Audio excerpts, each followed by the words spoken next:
Welcome to TWINBELLS. This is your favorite English teaching channel. Let's speak in English. කතා කරන ඉංග්‍රීසි සරල සිංහලෙන් ඉගෙන ගන්න එකතු වෙන්න ඔබේම නාලිකාව TWINBELLS සමග. අදත් ගෙනාවා සරල ප්‍රායෝගිකව භාවිතා කරන්න පුළුවන් කතා කරන ඉංග්‍රීසි වාක්‍ය රටාවන් 10ක්. අද 91 සිට 100 දක්වා වලට අද වෙන විට වාක්‍ය රටාවන් 100ක් ඔබේ මතකයේ රඳවා ගැනීමේ හැකියාව ලැබෙනවා. අපි බලමු මේ මොනවද කියලා. කවුද දොර ඇරියේ? Who opened the door?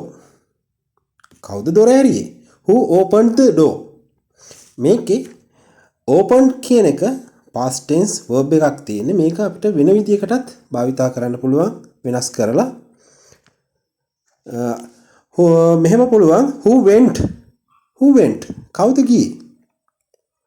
එහෙම නැත්නම් who started කවුද පටන් ගත්තේ? who ran කවුද දිව්වේ? who spoke English මේ විදිහට වෙනස් කරන්න පුළුවන්. තව එකක් අපි බලමු. මට කතා කරන්න අමතක කරන්න එපා. Don't forget to call me. Don't forget to call me. මට කතා කරන්න අමතක කරන්න එපා. මේකෙත් මම call කියන එක highlight කරලා තියෙනවා. එතනදී අපිට පුළුවන් මේ call කියන එක වෙනුවට තවත් ක්‍රියාපද යොදා ගන්න. Don't forget to come with me. මාත් එක්ක එන්න අමතක කරන්න එපා. මේ විදිහට අපිට ක්‍රියාපද දාලා වෙනස් කර හදා ගන්න පුළුවන්. අපි බලමු තවත් වාක්‍යයක්. ගාල්ලට කොච්චර දුරද? How far is it to goal? ගාල්ලට කොච්චර දුරද? How far is it to goal?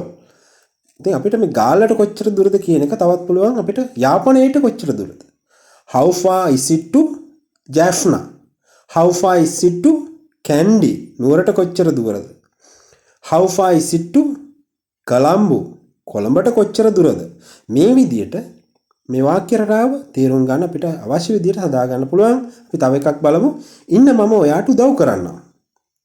Wait, I'll help you. Wait, I'll help you.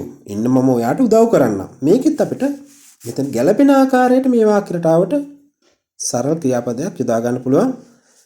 Wait, I'll come with you. ඉන්න මම ඔයත් එක්ක එන්නම්. Wait, I'll tell with you. මම ඔයත් එක්ක කතා කරන්නම්. මේ විදිහට හදා ගන්න පුළුවන්. ඔයාට මේක මට දෙන්න පුළුවන්ද? Can you give me this? ඔයාට මට මේක දෙන්න පුළුවන්ද? ඉතින් මේකටත් අපිට පුළුවන් Can you show me this? ඔයාට මේක පෙන්වන්න පුළුවන්ද? නැත්නම් Can you sell me this? ඔයාට මේක විකුණන්න පුළුවන්ද? Can you drive this car? ඔයාට මේ කාර් එක පදවන්න පුළුවන්ද? මේ විදිහට සරල වර්තමාන කාල ක්‍රියාපදයක් මේ අතරට යොදාගෙන මේ highlight කරපු verb එක වෙනුවට යොදා ගන්න පුළුවන්. තව එකක් බලමු. ආමෙන්න. Here you are. Here you are. ආමෙන්න. යම්සි දෙයක් ඉල්ලුවට පස්සේ මේ විදිහට උත්තර දෙන්න පුළුවන්. තවත් සරල වාක්‍ය රටාවක් බලමු. ඔබ දැන් නිදහස්ද? Are you free now? ඒ කියන්නේ ඔබ කාර්යබහුල නැද්ද කියලා තමයි අහන්නේ. ඔබ දැන් නිදහස්ද? Are you free now? Are you free now? ඊට පස්සේ අපිට මේක උත්තරයක් විදිහට දෙන්න පුළුවන්. ඔව් මම නිදහසේ ඉන්නේ. Yes, I am free now. ඔව් මම දැන් නිදහසේ ඉන්නේ. කියන්නේ මට වත් එක මොනවා හරි කරන්න පුළුවන් කියන එක තමයි කියන්නේ. අපි තවත් වාක්‍ය රටාවකට යමු. ඇයි ඔයා මෙතන? ඇයි ඔයා මෙතන ඉන්නේ? Why are you here? ඇයි ඔයා මෙතන කියලා කෙටියෙන් අහන්නත් පුළුවන්. නැත්නම් ඇයි ඔයා මෙතන ඉන්නේ? Why are you here? අපි තවත් වාක්‍ය රටාවක් ගමු. මම මෙතන ඉන්නේ මගේ මාව හමු වෙන්න.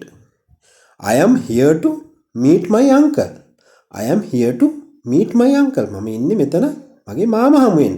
මේකෙත් කොළ පාටින් highlight කරලා තියෙන ඒ කොටස් වෙනස් කරගන්න පුළුවන්. I am here to meet my husband.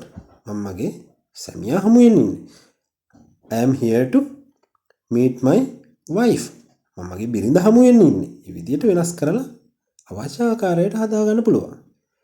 ඉතින් මේ ඔබේම නාලිකාව ට්වින් බෙල්ස් මේකෙන් යම්කිසි ප්‍රයෝජනයක් ගත්තා නම් මේ වීඩියෝවෙන් ලයික් එකක් දාගෙන යන්න. කමෙන්ට් එකක් දාගෙන යන්න. ඔයාලගේ කමෙන්ට් එක බොහොම වැදගත්. ඔබ සියලුම දෙනාගේ කමෙන්ට් අනුව තමයි මම ඉදිරියට පාඩම් සකස් කරන්න බලාපොරොත්තු වෙන්නේ. ඔයාලගේ යාළුවන්ටත් දැන කියා ගන්න. මේ වීඩියෝ ෂෙයා කරන්න. Wish you all the best.